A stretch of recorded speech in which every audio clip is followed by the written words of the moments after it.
Good morning and welcome, Congresswoman Clarke. How are you? And good morning, JR. Good morning, everyone. Good morning, Roger Archibald, our distinguished attorney. Good to see you. Likewise. Okay. Congresswoman, it's voting season. Should we be concerned about the Postal Service overhaul?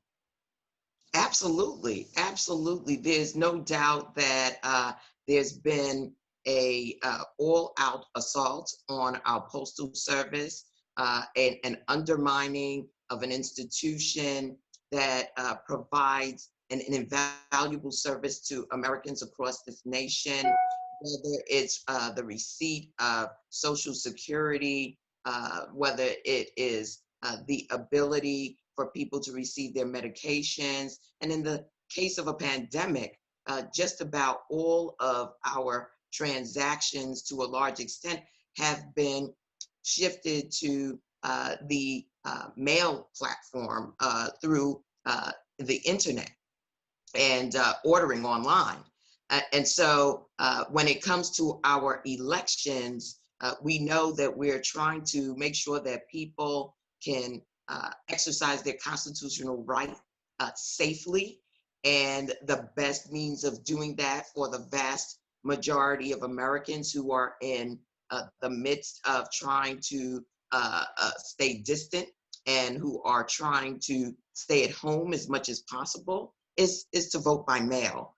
And clearly, Donald Trump sees the American people voting as a threat to his reelection. And so he's essentially undermined the Postal Service. Let me also say that even prior to this, you know, there are multiple reasons why Donald Trump would do this. One has been targeting the Postal Service in a vendetta against Jeff Bezos and the relationship that the Postal Service has with Amazon, and also privatization.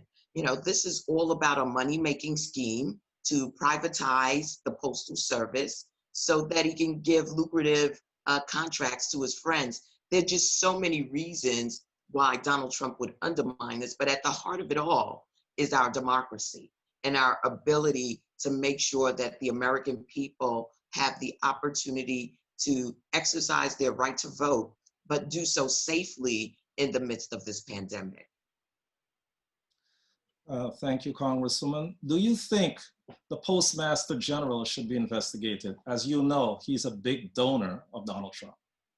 Not only is he a big donor of Donald Trump, but has no experience with the Postal Service. And this is the first time in, we don't even know how far it goes back, that you have someone who is heading up the Postal Service who has had no experience whatsoever with the Postal Service. So we know that this was a hand-picked individual who has pronounced prior to even receiving this post that he wanted to privatize the Postal Service. And so we see the systemic disruption of the Postal Service. We see incremental breakdowns in the operations of the Postal Service. And certainly, you know, members of Congress have begun holding hearings, have actually brought him in to testify to what is taking place in the Postal Service. And I don't think it's going to end there, because it's very clear with each passing day that more and more new policy is putting in place to throw a wrench into the operations of the Postal Service, which had been struggling prior to the Trump administration, prior to the pandemic, with modernizing its operations and receiving the appropriate funding from the United States Congress. And unfortunately, you know, we did not do the work that we ought to have done some time ago to undergird the Postal Service. And so it is really teetering along. And what Donald Trump is doing with his Postmaster General is to try to do a death blow to this institution. And let me also say, you know, this is an assault on the workers of the Postal Service. These individuals are not wealthy individuals, but they make up a significant part of the working class America. And in New York City and across this nation, so many of the workers in the Post Service are Black women. And they have been the latest in a stream of employees that have come into the Postal Service. So, you know, that old adage, last hired, first fired. Traditionally, the Postal Service has also been a home for returning veterans. And, this is so un-American. I just, we've got to fight back. We are fighting back in Congress.